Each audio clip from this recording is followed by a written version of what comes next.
So, if you're watching this, you're probably wondering if The Last of Us show sucks. And why wouldn't you, after the unbelievable cringe fest that was part 2? The series' first episode is available now on HBO Max, and it's pretty hit or miss, but not nearly as bad as I thought it was going to be. Though there are a few things that will raise more eyebrows than Botox, but we'll get to those in a minute. The episode begins with a weird panel show from the 60s where the guy from The Mummy lectures everyone about fungus, and I'm not kidding. He says if global warming happens, the cordyceps fungus will be able to infect humans.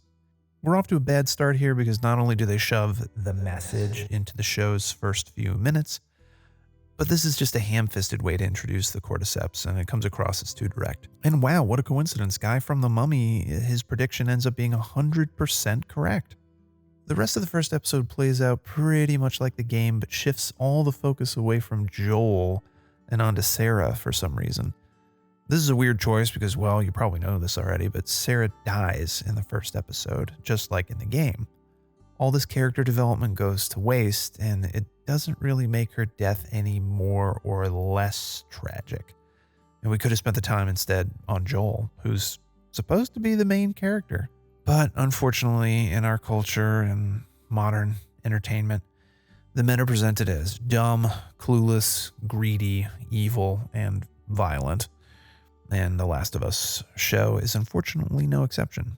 Though it's not as heavy-handed as I'm sure the writers and Neil Druckmann himself would have preferred, girl bosses abound in the show's first episode. Early on when Tommy, Joel, and Sarah are around the breakfast table and Tommy remarks that he doesn't know where Jakarta is, Sarah proceeds to activate her big brain and totally flex on him and explain that it's the capital of Indonesia.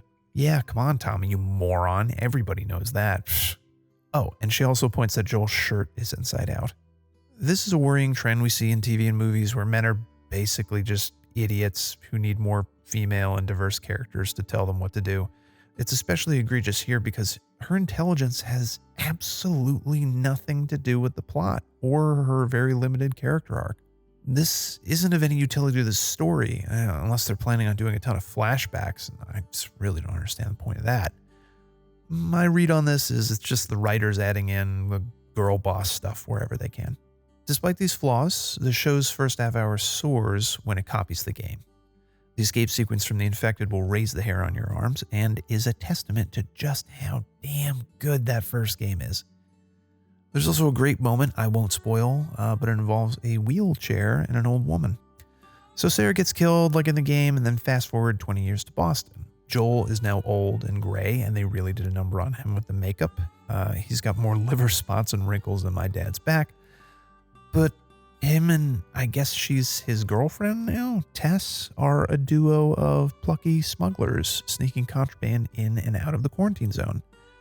Tess is pretty much intact from the game with her as the brains and Joel as the muscle, but they dip a little too far into this where in one scene she's like literally explaining to Joel as if he's a child what they're going to do when he just wants to get out there and kick ass. This worries me a little as all the controversy kicked up by part 2 related mainly to a substantial retcon of Joel's character.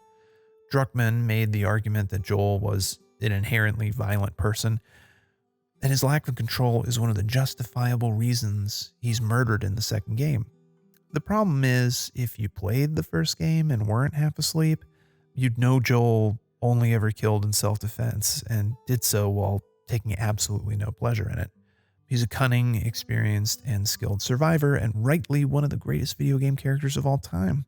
You'd also know if you weren't thick as a phone book that Joel's actions at the climax of part 1 are 1,000% justified, and his brutal killing in part 2 is just the opposite. In the show, they're setting him up to be more flawed, which is a shame because the original Joel is still one of my personal heroes, and there's still far too few of those out there for men to admire these days. In another scene, he's guzzling down whiskey and takes a handful of pills. This is a stark departure from the game where he actually refuses a drink when he's offered one. One moment I will give the writers credit for is when he viciously beats a soldier who tries to shoot Ellie.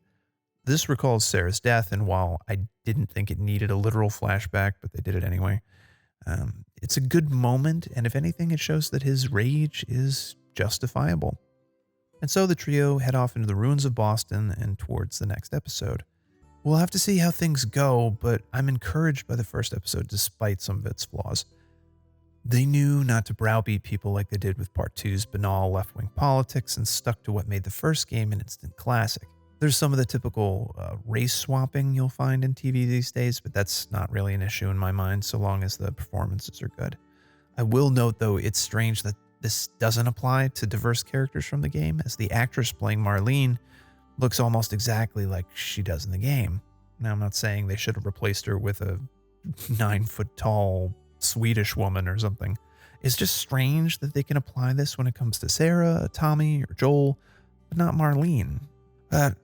Oh well, I guess this is just another one of those things for modern audiences and what they supposedly want. There's other stuff like the soldiers broadcasting warnings about insurrection, but they're the bad guys, so does that mean insurrection is good now? Whatever. Just show me the clickers already. I'll close by saying I expect the rest of this to play out like more artsy Walking Dead. My number one prediction is Joel gets rewritten to be more violent, and most of the female characters will be the level-headed voices of reason throughout. I do have a fear, though, that we're being led into a trap, not unlike with the second game. We were gaslit, lied to by the media, by the studio, and by Sony as far as what Part 2 would be. They even showed us trailers that feature Joel in the game when he dies within the first hour. And all of the simping from like video game websites and like all those awards that Part 2 won, it's like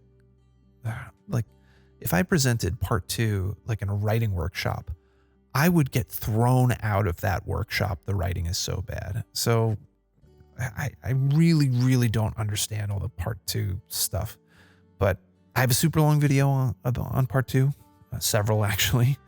So if you want my full thoughts, you can check those out. I just really dread ever seeing cringe lord of cringe lords, Abby McLarge-Huge, ever brought to life on screen. Ugh, those muscles. Ugh.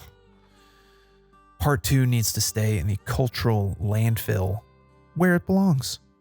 Thank you so much for watching. I hope you enjoyed this review. Please be sure to like, comment, and subscribe, as those things are a big help and will encourage me to make more videos. Until next time, game on.